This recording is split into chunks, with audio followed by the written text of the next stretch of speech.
Mpendwa mtazamaji, siku ya Jumatatu, karibu katika tafakari ya neno la Mwenyezi Mungu. Tunalipata katika Injili ya Luka sura ya 4 aya ya 24 hadi ya 30. Yesu alikwenda Nazareti, mahali ambapo alikuwa amekulia. Nazareti kule alipofika ilikuwa ni siku ya Sabato. Akaenda moja kwa moja kwenye sinagogi, na akiwa huko akafungua chuo, akasoma lile eneo ambalo walikuwa limeandikwa, Roho wa Bwana yu juu yangu, kwa maana amenipaka mafuta kuwahubiri maskini habari njema. Wenyeji wale wakambeza, wakijua kwamba huyu anayejifanya yeye Roho wa Bwana yu juu yake, mbona tunamfahamu? Mbona baba yake ni huyu Yosefu na dada zake wako hapa, tunaishi nao. Wakamwambia, kama Roho wa Bwana yu juu yako, waonye ndugu zako juu ya mwenendo wako, msaidie mama yako katika maisha magumu aliyokuwa nayo. Ndipo Yesu akazungumza akasema, akawaambia wale makutano, hakuna nabii mwenye kukubaliwa katika nchi yake mwenyewe.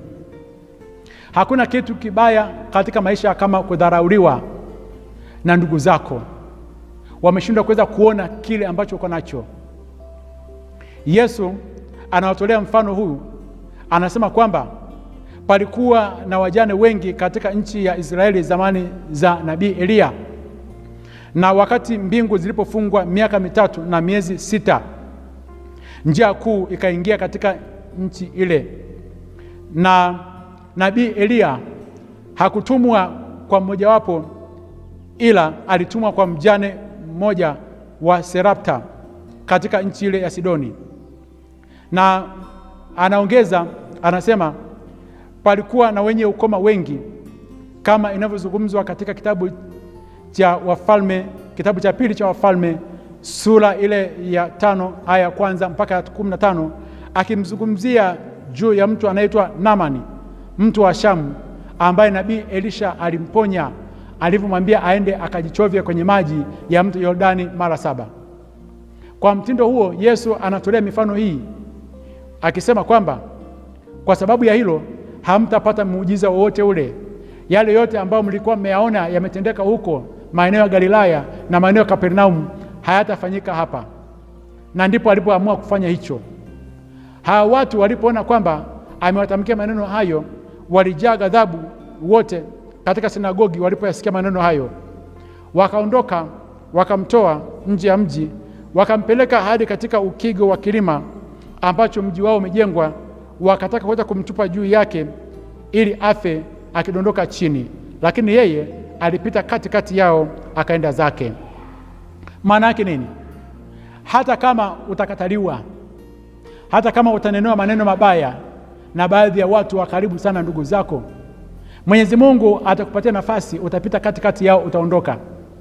Na baada ya hapo Yesu hakurudi tena Nazareti maisha yake yote hadi alipoenda Yerusalemu akaenda kufa kule. Haijalishi katika kipindi hiki umekataliwa, hujapokelewa, wewe si wa kwanza. Yesu alifanya maneno kama hayo, alifanya matendo kama na ndugu zake. Jipe moyo. Alipoondoka Nazareti akaenda Galilaya, akaenda Kapernaum, huko ndiko alikopokelewa na huko ndiko alikofanya miujiza mingi zaidi. Yamkini umezuiliwa eneo moja, nenda eneo jingine, Mwenyezi Mungu atakufungulia milango, utapokelewa.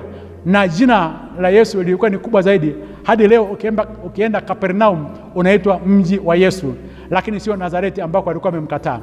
Akubariki na kulinda Mungu Mwenyezi, Baba na Mwana na Roho Mtakatifu. Amina.